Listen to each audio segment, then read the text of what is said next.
السلام عليكم ورحمة الله وبركاته. شركة أبل زي ما غالبيتنا عارفين، مؤتمرها السنوي الأخير في يونيو 2025 أعلنت عن أحدث برنامج تشغيل ليها، واللي هو الماك أوس تاهو، وهو ماك أوس 26، واللي مفترض إنه يتم إصداره في الربع الأخير من سنة 2025.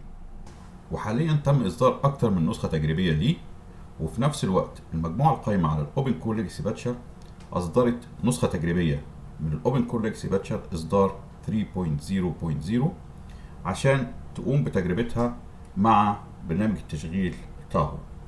وفي الفيديو ده هنشوف الماك اوس تاهو بنسخته التجريبية وهو على جهاز ماك قديم غير مدعوم من شركة أبل، باستخدام النسخة التجريبية من الأوبن كور ليجاسي باتشر، واللي فيه هنشوف ايه الحاجات اللي شغالة في الجهاز وبعض الحاجات اللي مش شغالة في الجهاز، وهل ممكن ان احنا نستخدمه حاليا او لا، او ان احنا نثبته او لا، ولكن بعد الانترو.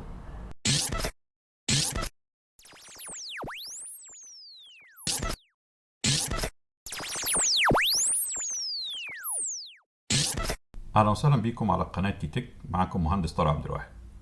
زي ما عرفنا في المؤتمر الاخير لشركة ابل ان برنامج التشغيل تاهو هو اخر برنامج هيتم اصداره من شركة ابل عشان يشتغل على اجهزة ماك القديمة اللي فيها المعالج الانتل.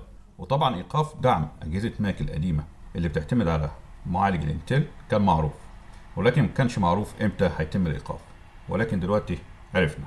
وفي فيديو النهارده حابب اني اشارك معاكم نتيجة تجربة تثبيت الماك اوس تاهو على جهاز اي ماك 21 بوصة ونص 2015، ونسخته هي النسخة التجريبية او البيتا باستخدام الاوبن كور ليجاسي باتشر نايتلي 3.0.0، وهي برضه نسخة تجريبية من مجموعة الاوبن كور ليجاسي باتشر. ومن اول المكونات في الجهاز اللي شغالة وتأكدت انها شغالة هو فتحة اليو اس بي، لاني ثبت برنامج تشغيل تاهو على سوليد ستيت درايف خارجي متوصل لفتحة اليو اس بي الخلفية للجهاز. وهنا لازم اذكر ان جهاز الاي ماك 2015 دوت اليو اس بي فيه هي يو اس بي 3.0.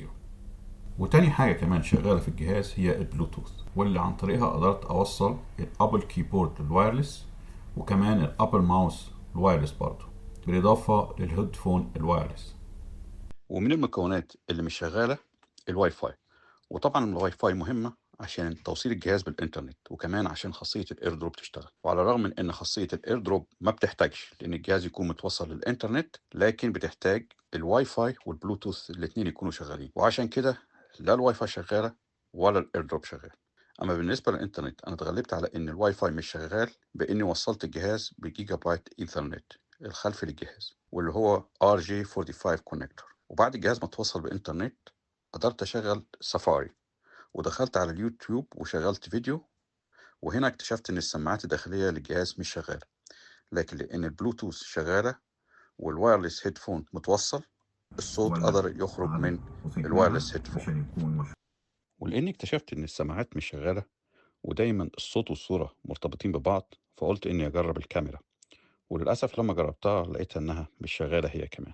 واسمحوا لي بكم ثانية من وقتكم، يا ريت لو انت لسه مواصل معانا في الفيديو انك تدعم القناة بلايك وسبسكرايب وشير ونفعل الجرس عشان يوصلك الحديث من القناة، لان ده هيساعد القناة على النمو وهتوصل المعلومة لأكبر عدد من الناس. ونرجع تاني للمكونات او الحاجات اللي مش شغالة في الماكوس تاهو. ولو رحنا على الاوبن كور ليجاسي باتشر التجريبية واللي هي 3.0.0 وشغلناها، ونروح للبوست انستول روت باتش، هنلاقي ان الجهاز بتاعنا اللي احنا بنجرب عليه ده محتاج ان يتعمل له باتش لحاجتين. نمرة واحد الجرافيكس، نمرة اتنين نتوركينج اللي هي المودرن وايرلس. وبالنسبة للمودرن وايرلس احنا اتكلمنا عنها في الجزء السابق من الفيديو. اما بالنسبة للجرافيكس فهو مش مدعوم من الاوبن كور ليجاسي باتشر التجريبية حاليا، لان برنامج التشغيل ماكوس تاهو غير مدعوم بالكامل حاليا في النسخة التجريبية بتاعته دي، زي ما احنا شايفين ان unsupported host operating system او OS، ولكن هيتم اضافته مع الاصدار النهائي للاوبن كور ليجاسي باتشر. وكمان امكانيه اننا نعمل روت باتشنج مش فعاله، وده بيسبب ان المؤشر او الكيرسور بتاعنا بيتحرك ببطء على الشاشه، وكمان سرعه الجهاز في انه ينفذ اي امر احنا بنديهوله بطيئه جدا. وده هيوصلنا للسؤالين اللي في المقدمه. السؤال الاولاني، هل ممكن ان احنا نثبت الماكوس تاهو حاليا بنسخته التجريبية؟ الإجابة طبعا ممكن، لأن احنا ثبتناه وشغال قدامنا كده. السؤال التاني، هل ممكن ان احنا نستخدمه استخدام يومي بنسخته التجريبية ديت؟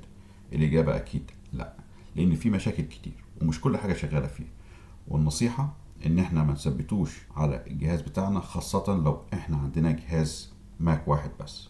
ولو انت حابب ان يوصلك فيديو التحديث للماك اوس تاهو بعد اصدار النسخة النهائية منه والنسخة النهائية من الاوبن كور ليجاسي باتشر، ممكن انك تشترك في القناة وتفعل الجرس عشان يوصلك الحديث من القناة.